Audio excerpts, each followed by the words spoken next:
পাহাড়ি মানুষের রূপচর্চার গোপন রহস্য লুকিয়ে আছে প্রকৃতির আঁচলে। চলুন ডুব দিই সেই রঙিন জাদুময় দুনিয়ায়। প্রথমে জঙ্গল থেকে আনা টাটকা ফুলের পাপড়ি আলতো করে আলাদা করে হালকা গরম জলে ভিজিয়ে নিই। এতে রং ও গন্ধ অটুট থাকে। পরে পরিষ্কার কাপড়ে ছেঁকে খোলা আকাশের নিচে রাতভর চাঁদের আলো আর পাহাড়ি ঠান্ডা ছোঁয়ায় রেখে দিই।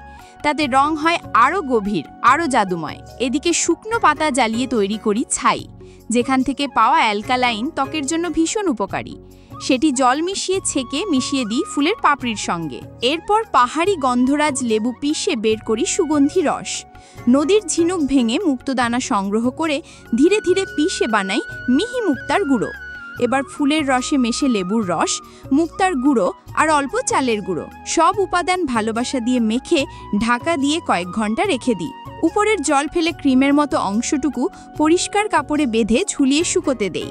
আবার অখলিতে পিষে ছেঁকে ভরে রাখি পাহাড়ি চীনামাটির পাত্রে। এভাবেই তৈরি হয় 100% ন্যাচারাল পাহাড়ি ফেস পাউডার, যেখানে নেই কোনো কেমিক্যাল, নেই কোনো সাইড এফেক্ট। আছে শুধু ফুলের সতেজতা, পাহাড়ি ঠান্ডা আর প্রকৃতির ছোঁয়া, যা ত্বককে করে তোলে উজ্জ্বল ও দীপ্তিময়।